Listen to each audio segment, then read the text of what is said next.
네, 지금 성령님을 각자 계신 자리에서 초청하면서 예배 가운데 나가도록 하겠습니다. 함께 예수를 향하여 찬양으로 하나님께 올려드립니다.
새롭게 성도님 여러분들 다들 평안하시기를 소망합니다.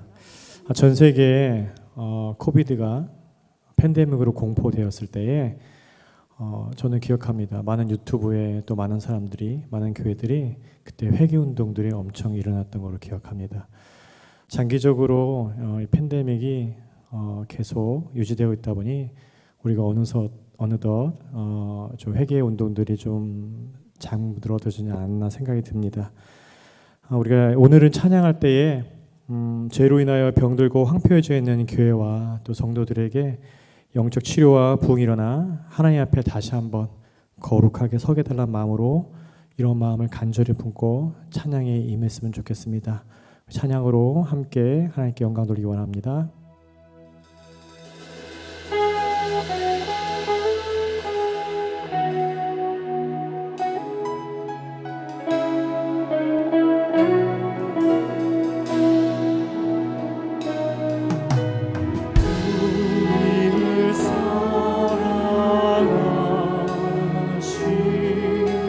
자비의 주 아버지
오늘도 간절한 마음을 품고 온 성도들이 함께 기도했으면 좋겠습니다. 첫 번째는 세상에 타협하여 빛을 잃어가는 교회와 또 성도와 또 목회자들까지 회개하고 거룩함을 회복해달라고 기도합니다.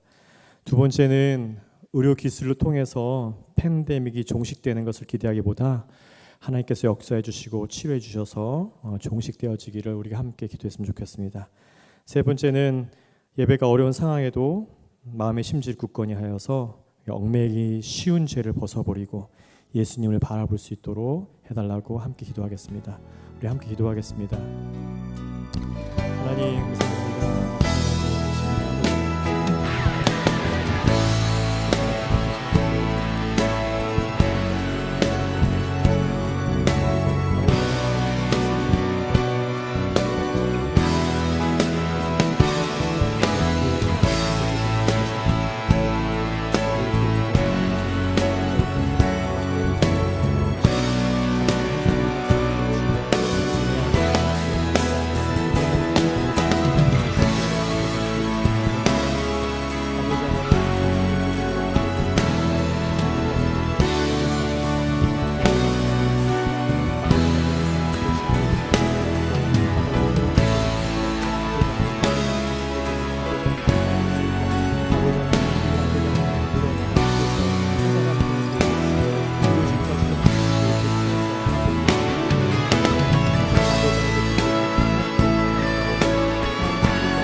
오늘도 주님의 인재하심을 간절히 바라며 기도드립니다.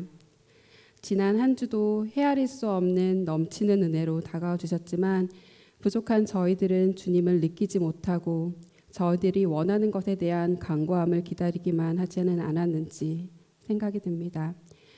주님의 말씀에 귀 기울이며 살아가려고 노력하고 다짐하지만 넘쳐나는 유혹이 가득한 세상 속에서 하나님을 기억하지 못하고 주님과 소통하지 못한 저희들을 용서하여 주시옵소서.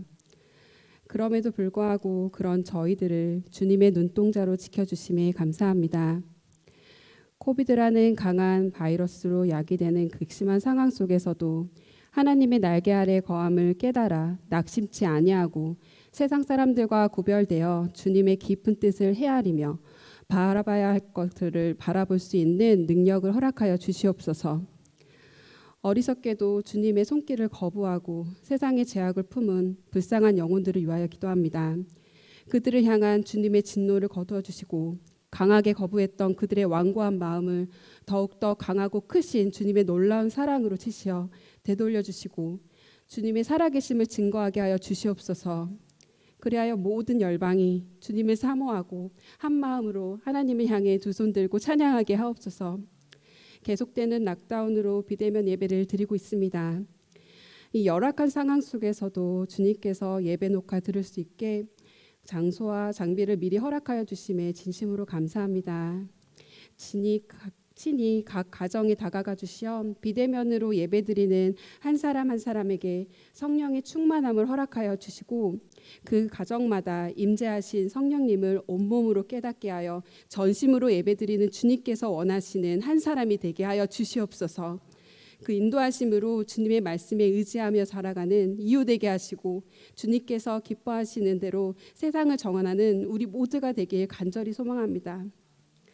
또 간곡히 바라건대 이 시간을 통해 간절한 마음으로 대변 예매를 바랍니다. 이런 저희들의 간절한 마음이 하나하나 모여 주님께 상달되어 주님의 계획 안에 있는 그날이 조금 더 가까워지기를 소망합니다. 다시 모여 예배드리는 그 순간에 모두가 정말 기뻐하며 한마음 한뜻으로 하나님께 온 마음 다해 예배드리는 그날을 기대하고 또 기대합니다. 우리의 길이요 진리요 생명이신 주님의 말씀을 전하는 이상배 목사님의 영육간의 강건함을 허락하여 주시고 오늘 주시는 주님의 말씀이 내일의 큰 힘과 소망이 되게 하여 주시옵소서. 이 예배를 준비하는 모든 이들을 기억하여 주시고 예배 자리에 있는 모든 성도들에게 하나님의 축복이 가득하기를 기도합니다. 살아계시고 역사하시며 이미 함께하시는 우리 주 예수 그리스도의 이름으로 간절히 기도드립니다. 아멘. 우리 같이 신앙 고백 드리겠습니다. 나는 전능하신 아버지 하나님 천지의 창조주를 믿습니다. 나는 그의 유일하신 아들 우리 주 예수 그리스도를 믿습니다. 그는 성령으로 잉태되어 동정녀 마리에게서 나시고 본디오 빌라도에게 고난을 받아 십자가에 못 박혀 죽으시고 장사된 지 사흘 만에 죽은 자 가운데서 다시 살아나셨으며 하늘에 오르시어 전능하신 아버지 하나님 우편에 앉아 계시다가 거기로부터 살아있는 자와 죽은 자를 심판하러 오십니다. 나는 성령을 믿으며 거룩한 공교회와 성도의 교제와 죄를 용서받는 것과 몸의 부활과 영생을 믿습니다. 아멘. 말씀 같이 보겠습니다. 창세기 4장 1절에서 15절까지입니다.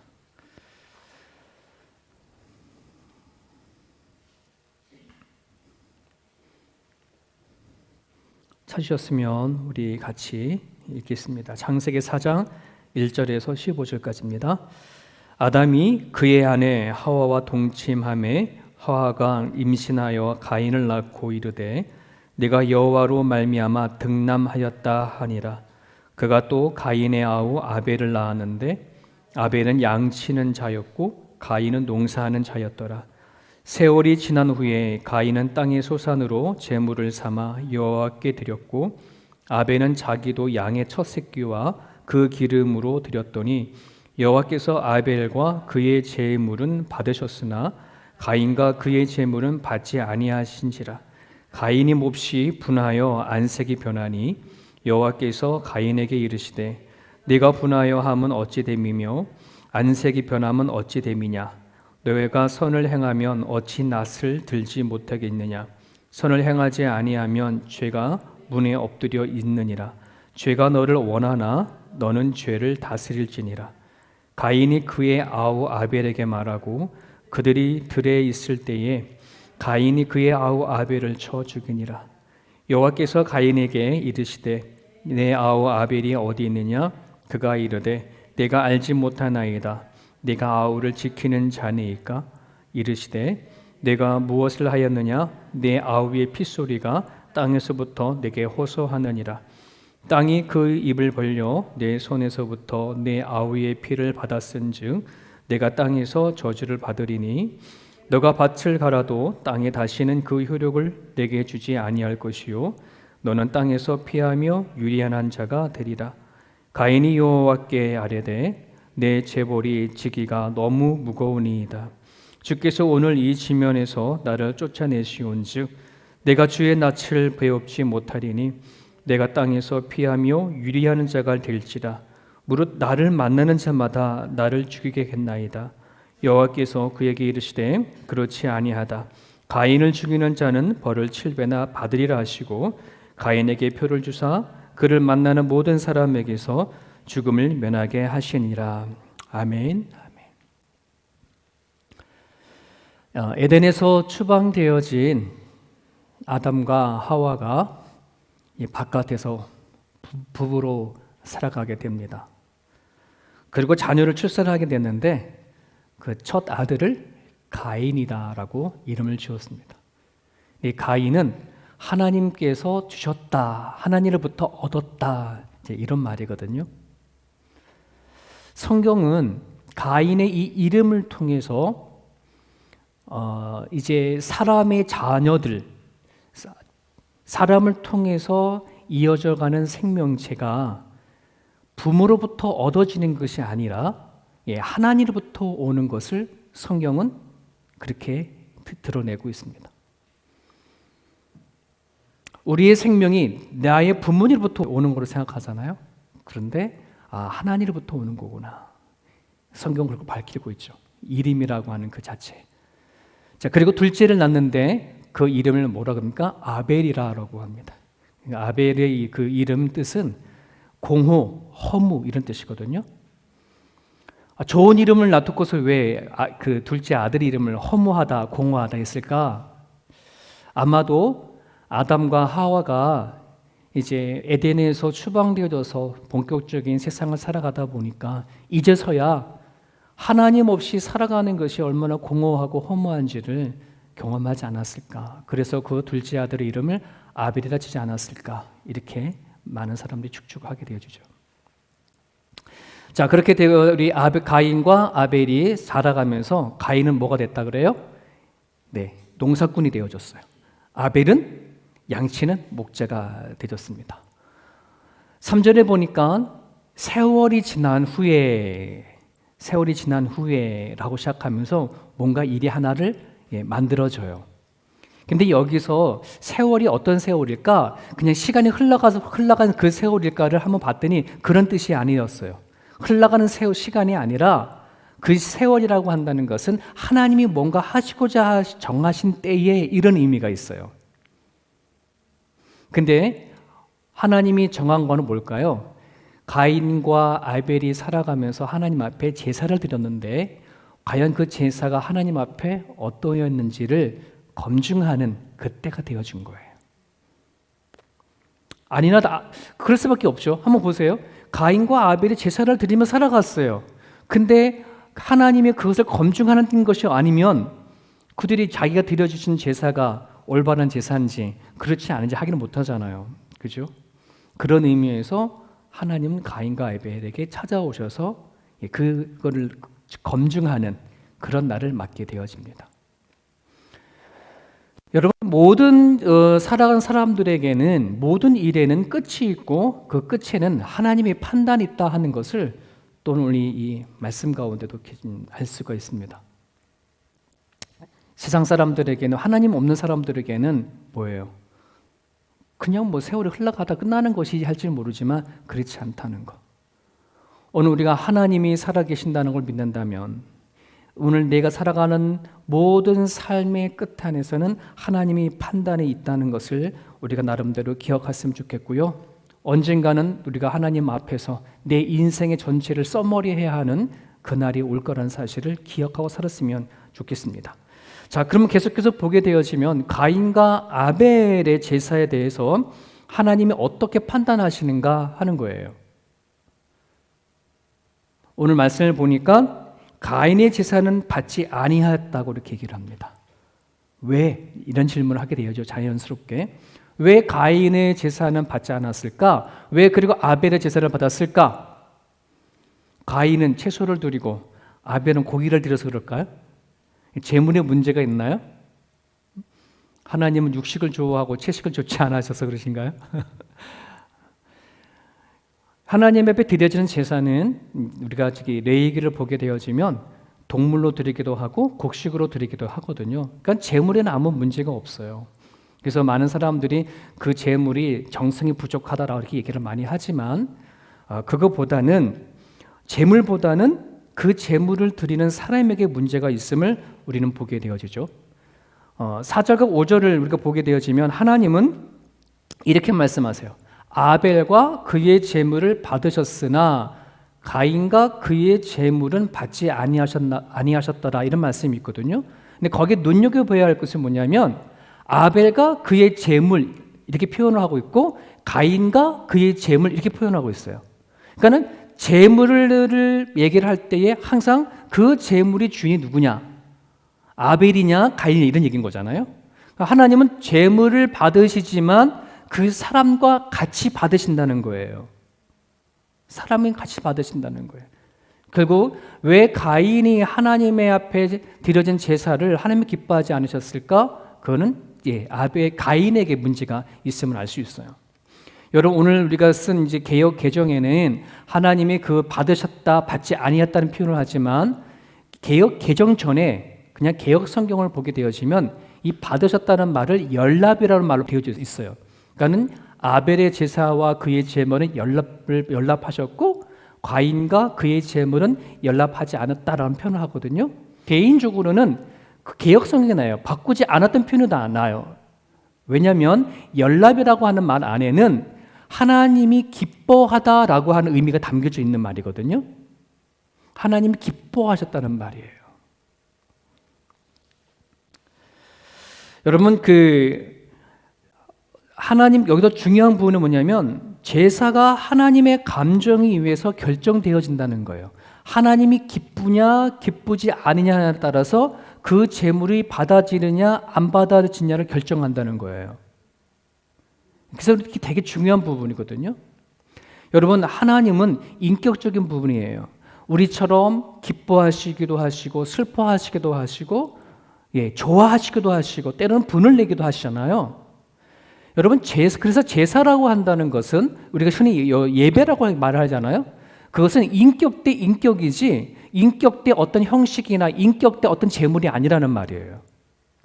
가인과 아벨이 하나님께 드린 그 제사는 그냥 제물을 드리면 그 제물을 받으신 하나님이 아니라 제물을 드려지는 그 사람과의 인격 대 인격의 제사인 것이지 제물의 문제가 아니라는 말이에요. 자, 그러면 한번 여러분들이 오늘 이 말씀에서 한 번 더 생각해 볼 것이 있어요. 뭐냐면 그럼 가인과 아벨이 하나님 앞에 제사를 드렸는데 어떻게 하나님께서 자기의 제물을 기뻐하시고 또 누구의 제물을 기뻐하시지 않는 것을 어떻게 알았을까라고 한다는 것이에요. 그렇죠? 하나님이 대놓고 아벨의 제사는 합격, 가인의 제사는 불합격 이렇게 말하지 않았을 거 아니에요. 그래서 좀 전에 말씀드렸던 것처럼 인격 대 인격이라는 거예요. 이게 무슨 말이냐면 사람이 사람을 만나서 우리가 뭔가 교제를 하고 대화를 나눠보면 이 사람이 내가 지금 만나는 이 만남이 좋은지 안 좋은지 알아요, 몰라요? 알죠. 그죠? 하나님이 굳이 아벨의 제사는 합격, 가인의 제사는 불합격 이렇게 말을 해서 아는 게 아니라 스스로 아는 거예요. 아벨은 아벨 자신이 내가 하나님 앞에 드렸을 그 제사에 대해서 하나님 기쁘게 받으셨다는 걸 아벨은 아는 거고 가인도 가인 스스로 내가 물면 제사를 드렸는데 뭐 하는 거예요? 하나님이 받으시 않으셨다는 것을 본인 스스로 아는 거예요. 여러분 집에서 우리가 드려지는 영상 예배 우리가 오늘 이렇게 찍으면 각 주일마다 영상 예배 보잖아요. 한번 보세요.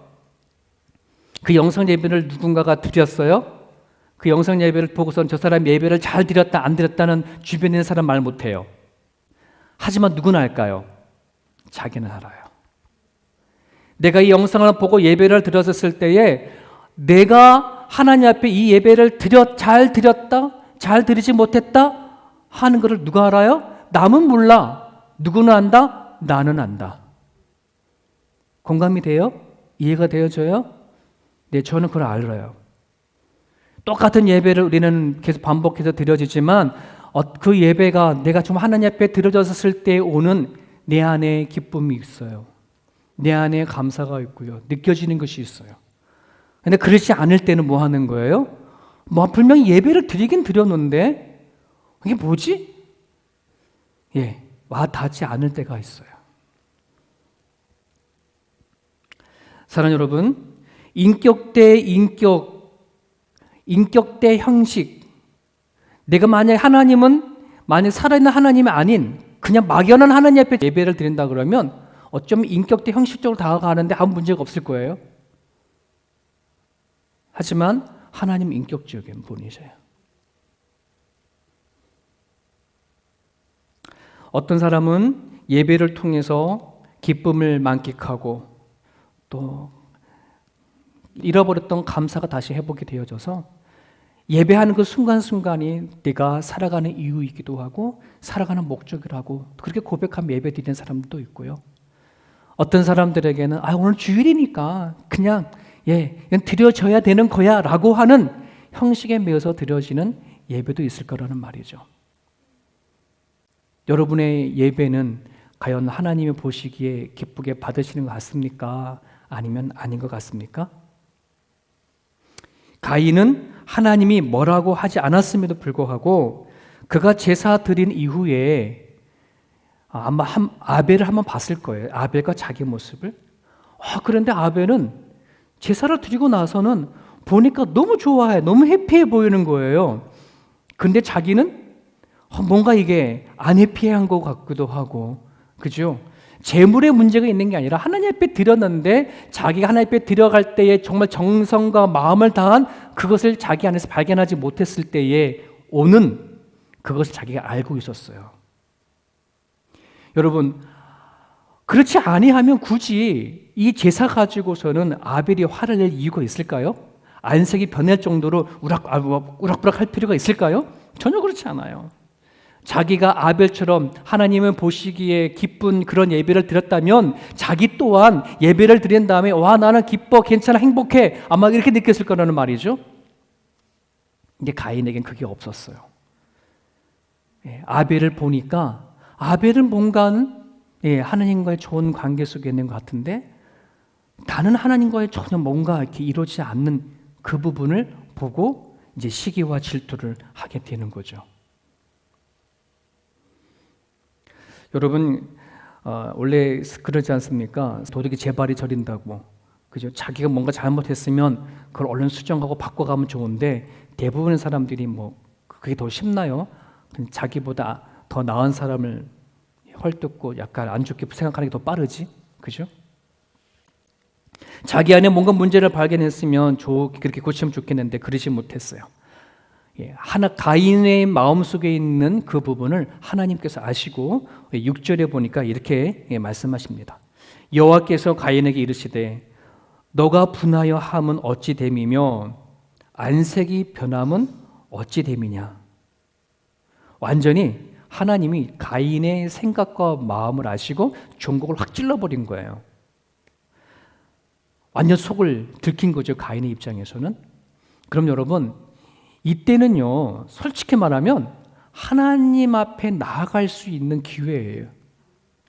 여러분들이 예배를 드리거나 말씀을 묵상하거나 뭔가 하나님 앞에 깨달아지는 그 순간에 딱 와 있어서 내가 언제는 찔릴 때가 분명히 있잖아요. 여러분, 그때는요, 하나님이 나를 부르시는 것이고 나한테 바라는 것이 있는 것이고 내가 하나님 앞에 갈 수 있는 아주 최고의 기회예요. 만약에 가인이 이렇게 생각했다면 어차피 하나님 다 아시는구나. 어차피 들켰으니까 그냥 있는 마음대로 하나님 앞에 그냥 얘기하는 거예요. 하나님, 내가 하나님 앞에 예배를 제사를 드리는데 제사 드리는데 내 마음에 전 감정도 없고 하나님의 고마움도 없고 내가 뭔가 문제가 있는 것 같아요. 만약 그런 식으로 하나님 앞에 얘기를 했다 그러면 그렇게 하나님 앞에 고백을 하고 관계가 회복이 되어졌다 그러면 아마 동생을 죽이는 그 끔찍한 자리까지는 가지 않게 되지 않았을까 하는 생각을 해보게 되어집니다. 여러분, 우리들도 매주 드려지는 예배를 이렇게 보여지면 맨날 첫날 그 예배가 막 집중되지 않을 때가 없잖아요. 그죠? 때로는 우리가 환경에 의해서나 여건에 의해서 예배를 깊이 들어가지 못할 때가 있고 때로는 또 영적인 또 침체가 또 있어서 예배를 온 생각과 마음 집중하지 못할 때가 있잖아요. 그죠? 그럴 때는 기회예요. 얼른 그냥 하나님 앞에 있는 그 상황, 있는 그 모습으로 하나님 앞에 기도하는 것입니다. 내가 더 깊은 수렁통에 빠지지 않도록 어쩌면 그것을 깨닫는 그 순간이 내 영적 침체에 빠져 들어가는 데 마지노선과 같은 거거든요. 얼른 그것을 알면 하나님 앞에 가지고 나아가 기도하실 수 있기를 간절히 바랍니다. 그리할 때에 하나님께서는 그 부분을 싸워주시고 회복해 주셔서 내가 영적으로 다시 한번 세울 수 있는 그런 발판이 되어줘요. 영적인 터닝 포인트가 되는 그런 기회가 되어진다는 말이에요. 여러분, 대나무가 왜 단단하고 길지만 왜 단단하고 힘이 있어요? 마디마디가 있다라고 하잖아요. 우리들의 신앙적으로도요, 쭉 성장할 때가 있지만 마디가 만들어지는 때가 있거든요. 그럴 때는 되게 힘들어요. 하나님이 멀리 떠난 것 같기도 하고 내가 예배를 드려도 집중이 안 되고 기도가 안 되고 찬양이 안 되고 할 때가 되게 많거든요. 여러분 그때는요, 내가 영적으로 매듭이 짓는 그런 기회구나라고 삼으시고 이걸 갖고 씨름하시면 돼요. 이것이 씨름해서 하나님과의 관계가 다시 회복이 되어지면 이 힘에 의해서 뭐 하는 거예요? 난 또 성장해 나가고 쓰고 있거든요. 자, 그런데 가인은 안타깝게도 그 기회를 살리지 못했습니다. 7절에 보니까 하나님이 가인에게 하신 말씀이 있는데 한번 그걸 주목해 보세요. 7절, 너가 선을 행하면 어찌 낯을 들지 못하겠느냐? 선을 행하지 아니하면 뭐가요? 네, 죄가 문에 엎드려 있느니라. 죄가 너를 원하나 너는 죄를 다스릴지니라. 이런 말씀하세요. 되게 중요한 메시지예요. 여기서 죄가 너를 원한다라고 하는 이 말은 어떤 의미냐 그러면 죄가 너를 원한다 말했을 때 이 말 안에는 이미 죄가 너 안에 이미 있다 이런 의미예요. 죄가 너 가운데 있어서 너를 삼키려고 이제 준비하고 있어 이런 의미를 담겨져 있는 거거든요. 하나님은 지금 가인의 속을 아시고 지금 말씀하시는 거예요. 가인의 하나님 화선을 봤을 때 가인은 죄에 삼킬 그 순간에 있는 거거든요. 그러면서 하신 말씀이 이미 너가 아벨에 대한 생각이 죄로 가득 차 있어서 지금 너가 몸으로 행동하지 않았지만 거의 죽일 직전이야 이렇게 말씀하시는 거거든요. 여러분 가인이 아벨을 죽였을 때에 아벨이 가인한테 와가지고 뭐라고 말한 적이 있어요? 아니요. 뭐 하나님 내 제사만 받고 형 제사는 받지 않았어 뭐 이런 말도 한 적도 없고요. 그 무엇 하는 시비도 걸지 않았어요. 하지만 이미 가인의 마음 안에는 아벨을 죽였는 거고, 그게 이제 몸으로 행동으로만 되는 그 직전이었기 때문에 그래요. 그러면서 하나님이 뭐라 그러냐면 그 죄를 다스릴 수 있기를.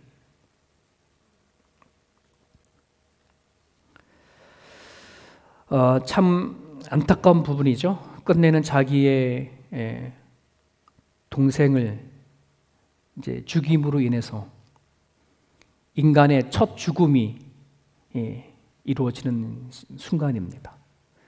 그냥 내버려 둬도 인간은 죄로 인해서 죽게 되어졌는데 굳이 자기 동생을 죽였으니까 어쩌면 이 죽음으로 인해서 인간의 그 역사는 참으로 더 안타깝게 흘러가지 않나.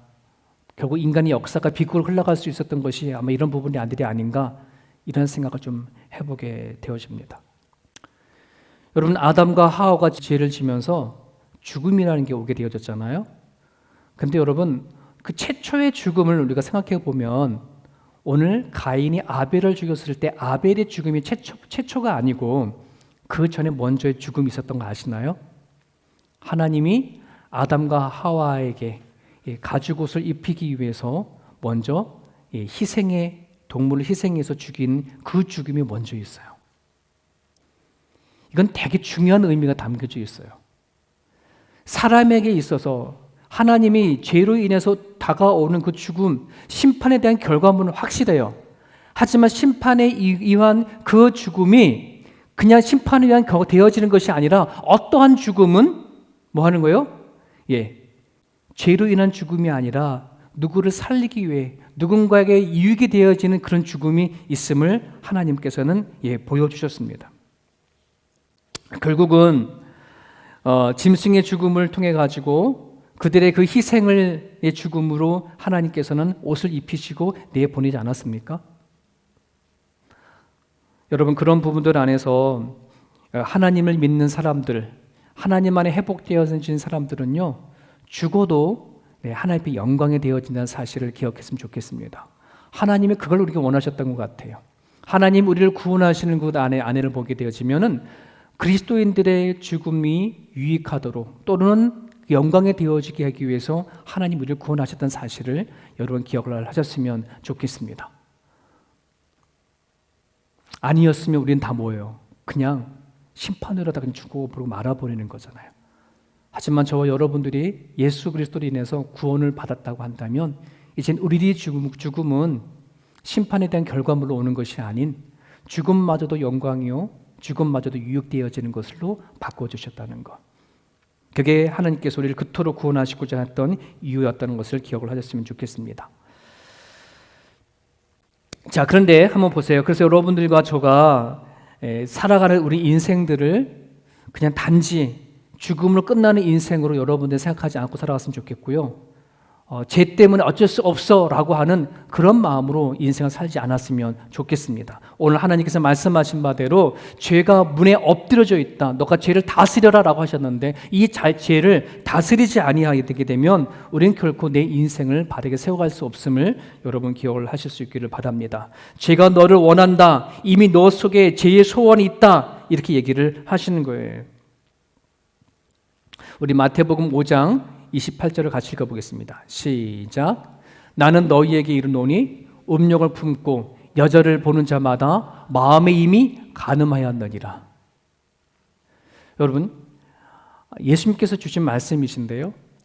음욕을 품고 여자를 보는 자마다 마음에 이미 간음했다. 아직 몸으로 뭐 하지 않았어요. 간음하지 않았어요. 하지만 이미라고는 말 안에는 마음속 안에는 뭐가 있더라? 짐이 행동되어졌다는 말이에요. 여러분, 이 말씀을 많은 사람들은 되게 완곡법으로 생각합니다. 에이, 설마 그냥 마음으로 생각한 건데 이러는 거거든요.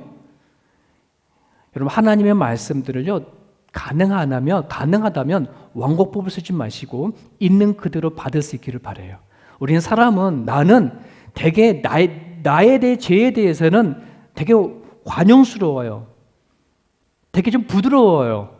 남의 죄에 대해서는 아주 칼같이 갖다 대어지지만 내 죄와 내 허물에 대해서는 되게 무딘 칼로 갖다 대어지거든요. 그러고 싶은 게 우리들의 속마음이지 않습니까? 그죠? 여러분, 그런 부분들 안에서 여러분들이 날마다 뭐 죄책감을 가지라는 얘기는 아니고 너무나 쉽게 죄와 타협하지 말라는 말씀을 드리고 싶습니다.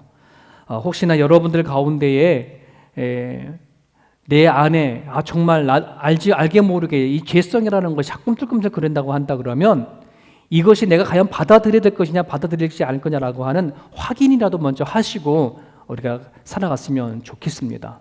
오늘 하나님께서 가인에게 말했습니다. 죄가 너 마음 안에 이미 있다. 이것을 다스리지 아니하게 되어지면 그 죄가 너를 삼킬 거라고 이런 말씀을 주신 거거든요. 결국은 가인이 그 죄에 삼킨 바가 되어졌지 않습니까? 오늘도 내 마음속에 꿈틀거리는 수많은 죄악들을요, 하나님 안에서 처리하지 아니하게 되어지면 이 죄가 결국 나를 삼키는 일들이 올 수 있다는 말입니다.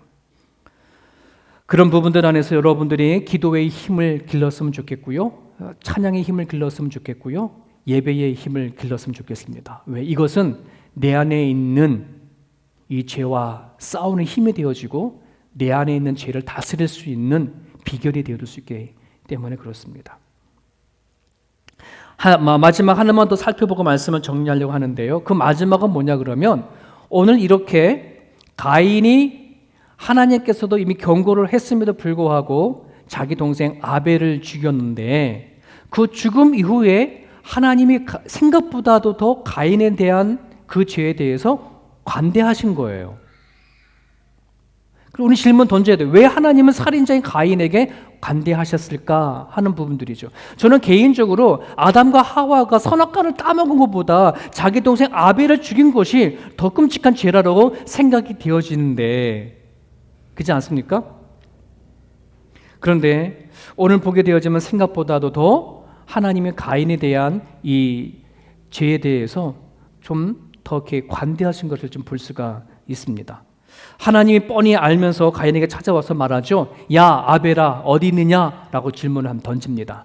마치 아담과 하와가 선악과를 따먹은 다음에 나무 뒤에 숨어 있었을 때에 하나님이 찾아와서 아담아 어디 있느냐라고 질문한 거와 똑같이 아벨에게 물어봐요. 가인에게 물은 거예요. 아벨이 어디 있느냐? 내가 아벨을 지키는 자입니까? 라고 말을 되게 건방진 말투로 그렇게 얘기를 합니다. 이 정도 되면 하나님 보시기엔 되게 괘씸하지 않습니까? 하나님 다 알고 왔는데도 불구하고 지금 하나님 앞에 속이고 이렇게 얘기하는 거 보게 되어지면 자, 그런데 의외로 가인에게 보이신 하나님의 반응이 그렇지 않고요. 하나님께서는 그 가인을 나무라면서 벌을 내리신 것이 있는데 너가 아무리 열심을 땅을 간다 해도 땅이 열매를 내지 않을 거다라고 하는 이 벌을 내리셔요. 아담과 하와가 죄를 졌을 때에 너 땀 흘려서 땅을 일궈야지만 이 곡식을 낸다라고 라고 하는 그 형벌을 줬는데 하나 좀 더 엄하게 한 거예요. 그죠? 뭐냐면 땅을 열심히 긁었는데도, 열심히 읽었는데도 곡식이 만들어지지 않는 벌을 행했으니까. 자, 어쩌면 저는 아담에게 준 벌보다 조금 더 가해지긴 했지만 제 속으로는 좀 약하다 이런 생각을 좀 했었는데, 그러면 가인이 뭐라 그래야 될까요? 감사합니다 이렇게 나오면 좋겠는데 그러지 않죠. 뭐라 얘기합니까? 제게 내린 벌이 너무 무겁다는 겁니다. 어떻게 이 벌을 견뎌낼 수가 있습니까? 라고 하나님 앞에 항소하죠. 그럼 하나님의 입장에서는 네가 저지른 죄를 모르겠냐? 너가 너 동생을 죽었어 라고 아마 이게 얘기할 수 법도 한데 그러지 아니하고 도리어 그걸 받아주죠. 그래 힘들어? 이런 얘기를 하죠. 그리고 나서는 더 먼저 그 가인은 한술 더 떠서 뭐라 얘기하냐면, 이제 자기도 남을 죽여놓고도 불구하고 이제 자신이 남에게 죽을까봐 겁을 내서 하느님 앞에 또 부탁합니다. 이제 내가 바깥에 살아나갈 때 남이 나를 죽일까봐 겁이 납니다. 이렇게 얘기를 하죠. 하나님은 걱정하지 말라 합니다. 그렇게 되지 않게 해주겠다고 얘기를 합니다. 그리고 나서는 누군가가 너를 죽이면 그 사람을 7배나 더 무거운 죄를 벌을 내리겠다라고 그렇게 얘기를 합니다. 그러면서 뭐 하는 거예요? 어떤 표를 줬다라고 얘기를 합니다. 이 표는 어떤 표일까? 많은 학자들은 연구를 많이 해봤는데 결국은 가인의 몸속에 뭔가 이렇게 다른 사람이 받았을 때 섬뜩할 정도로의 뭔가 표시가 있다라고만 생각하지 그 표는 뭔지 다 몰라요. 어떤 신학자는 요즘에 흔히 말하는 문신과도 같은 것이 아닐까라고 이렇게 생각도 하긴 하는데, 어쨌든 간에 중요한 그것이 아니라 하나님이 가인에 대해서 관대하셨다는 거예요. 우리는 여기서 무엇을 알고 있냐면, 하나님은 죄를 진 가인을 그냥 남들처럼 똑같이 죄를 벌을 해서 죽이는 것이 목적이 아니고 어떻게 해서라도 살리게 하시는 것이 하나님의 목적이라는 것이, 꺼져가는 심지도 끄지 아니하시고 상한 갈대를 꺾지 아니하시는 하나님이시지 않습니까? 그런 부분들 안에서 하나님은 가인이 얼마나 큰 죄를 졌는지도 알아요. 하지만 그 가인으로 하여금 그로 다시 자비를 베푸시고 긍휼을 베푸셔서 가인을 보는 사람들로 하여금 죄가 얼마나 무섭고 위험한 건지를 알게 만드셨고, 그리고 가인으로 하여금 하나님의 자비가 긍휼이 어떤 것인지 알게 하시는 것, 이것이 하나님이 가인을 죽음을 다스려 가시는 하나님의 모습인 것을 우리가 볼 수가 있습니다. 여러분, 우리가 심판으로 인해서 죽게 되었지만 하나님은 우리를 그냥 죽음 가운데 내버려 두시는 분이 아니라 어떻게 해서라도 우리를 살게 하기 원하시는 것이 하나님의 구원의 손길이라는 사실을 여러분이 기억을 하실 수 있기를 간절히 바랍니다. 오늘 저나 여러분들이나 가인이 받았던 하나님의 긍휼하심과 자비하심이 오늘 우리들에게도 이루어졌다는 사실을 여러분 기억을 하셨으면 좋겠습니다. 갈라디아서 6장 17절에 보게 되어지면 바울이 이런 고백을 합니다. 내 몸 안에는 예수님의 흔적을 가졌다라고요.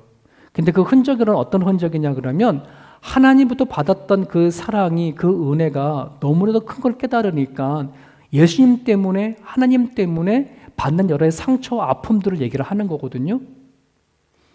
우리가 그런 흔적을 가지고 우리가 꼭 얻어야 된다라고 하시는 그건 아니더라도 하나님이 베푸신 그 은혜가 얼마나 큰 것인지 우리가 깨닫고 알아서 내가 살아갈 때에 부딪히는 아픔들이나 어려움들이나 이런 상황들을 예수님 때문에 이겨나갈 수 있었으면 좋겠습니다.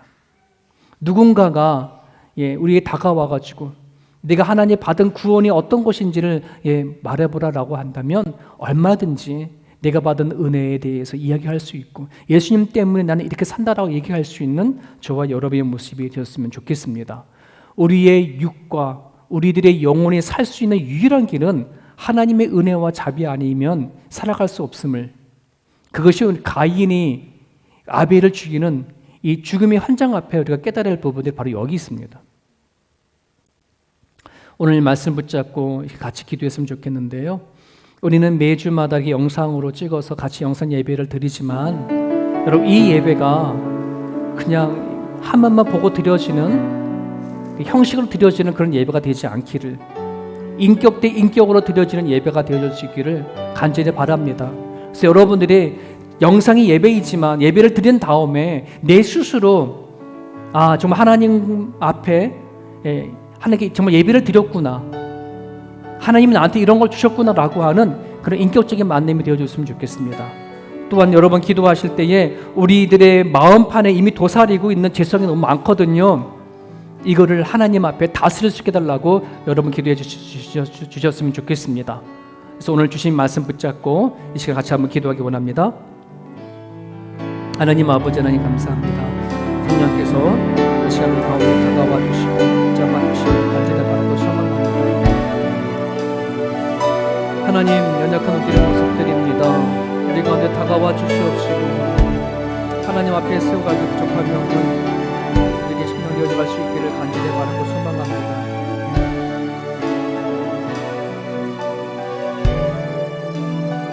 우리의 육과 영혼이 살 수 있는 가장 유일한 길은 오직 하나님의 은혜와 긍휼밖에 없음을 겪어 나가는 우리의 모습 되어갈 수 있기를 간절히 바라고 소망합니다. 하나님, 우리가 드려지는 이 예배가 어디 공식적인 그런 예배가 되어지지 않기를 원합니다. 인격 대 인격으로서 집중할 수 있는 하나님 그런 예배가 되어질 수 있기를 하나님 아버지 하나님 원합니다. 우리 마음속 안에 있는 도사리고 있는 그 죄를 다스리지 아니하게 되어지면 하나님 내한테 주어진 그 인생들은 하나님 그 죄악 가운데 살아갈 수밖에 없는 그런 인생입니다. 그냥 죽음만 바라보고 살아가는 그런 인생일지도 모르겠습니다. 하나님, 죄를 다스릴 수 있는 자가 되어질 수 있기를 하나님 소망합니다. 내 마음 안에, 내 몸 안에 죄의 흔적이 아닌 예수 그리스도의 흔적으로 살아내어줄 수 있는 우리의 모습이 될 수 있기를 원합니다. 예수님 때문에 아픔을 견디고 예수님 때문에 고통을 견뎌낼 수 있는 하나님 그러한 상처들이 오늘 우리를 가운데 있을 수 있기를 원하오니 성령께서 도와주시고 인도하여 주옵소서.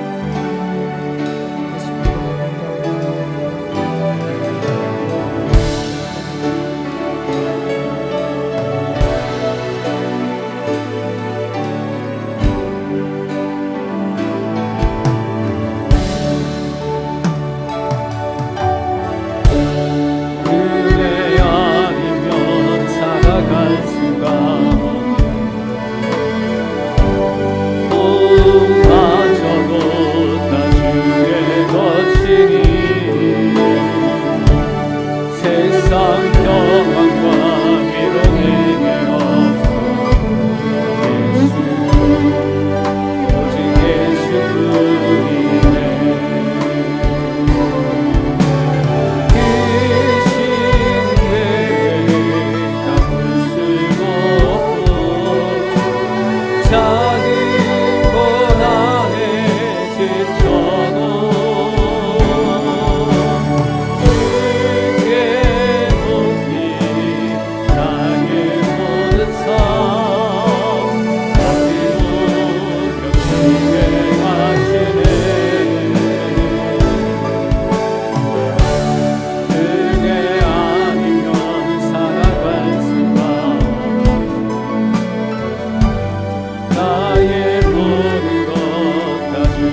하나님 아버지, 우리는 죄로 인해서 죽음으로 끝내버릴 수밖에 없는 그런 인생을 우리 모두가 받았었습니다.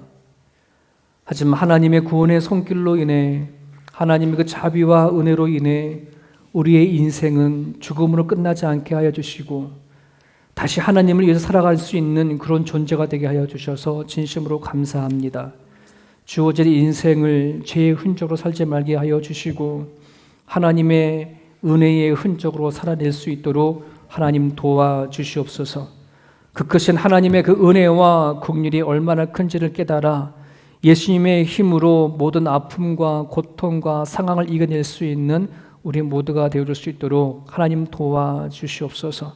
그러므로 하나님께서 가인에게 말씀했던 것처럼 하나님, 죄의 문이, 죄가 우리 문턱에 와 있지만 그 죄를 능히 다스릴 수 있는 우리 모두가 되어줄 수 있도록 도와주시옵소서. 감사하며 예수님의 이름으로 기도합니다. 아멘.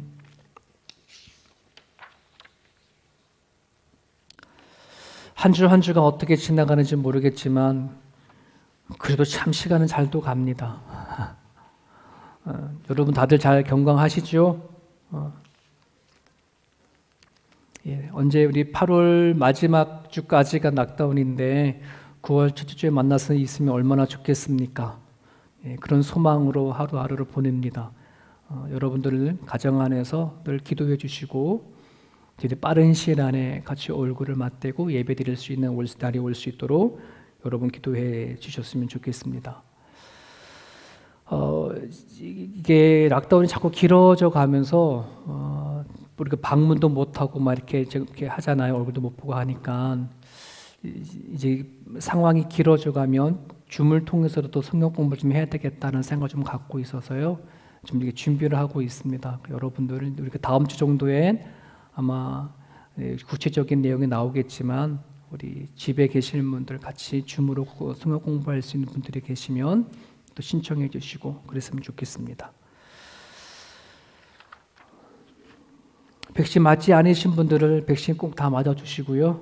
방법은 그 길밖에 없다라고 하지 않습니까? 백신 꼭 맞아주시고 그리고 혹시 아프거나 또 문제가 있거나 하신 분들이 있으면 꼭 연락 주시면 감사하겠습니다. 다 함께 자리에서 일어나셔서 마지막 찬양 같이 드리시고 또 오늘도 어디에서 또 예배 드릴 식구들을 위해서 축복하며 기도하겠습니다.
살아계신 하나님, 가정 안에서 예배되어지는 우리 세움 식구들의 그 예배를 기억하여 주십시오.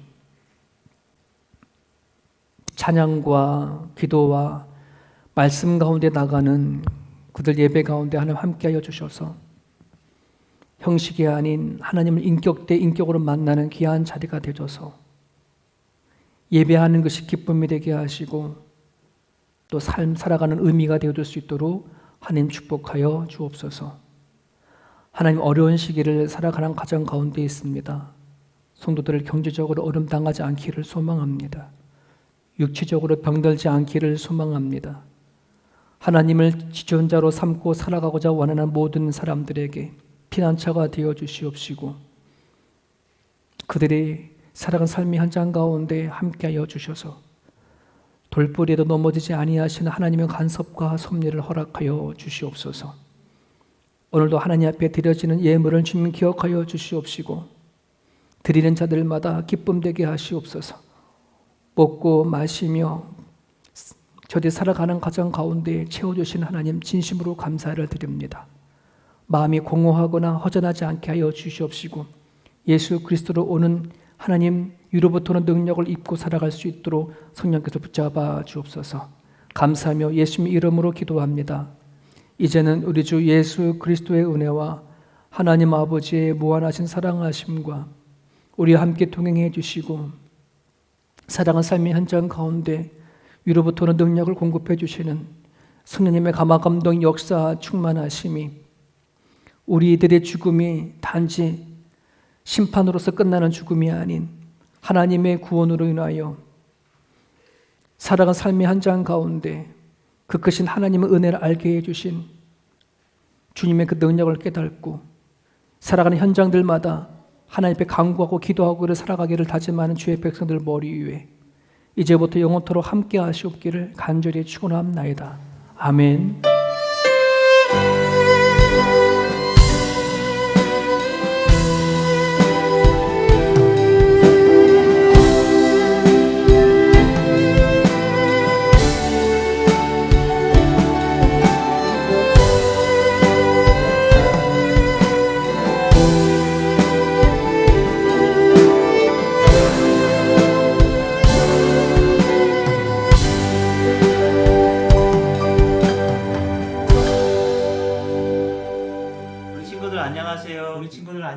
안녕하세요. 우리 친구들 안녕하세요. 굿모닝 에브리원. 김경청 목사예요.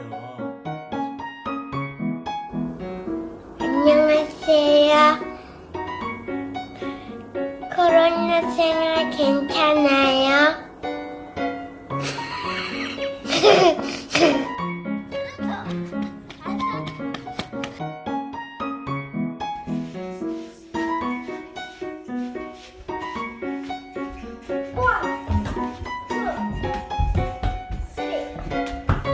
Good job.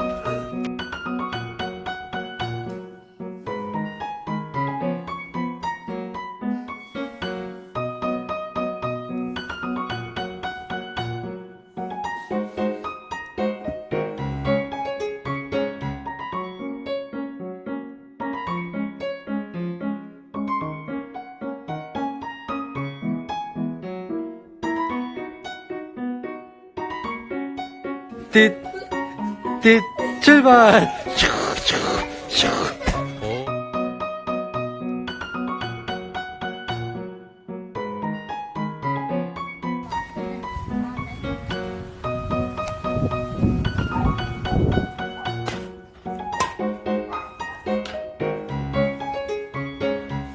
코로나 시대인데 건강도 지키세요. John 3:16 says that God so loved the world, He gave His only begotten Son, that whoever believes in Him will never die, but have eternal life. But there's no blue here. What is this? Blue, red? 아기였고 미고 또 녹일만한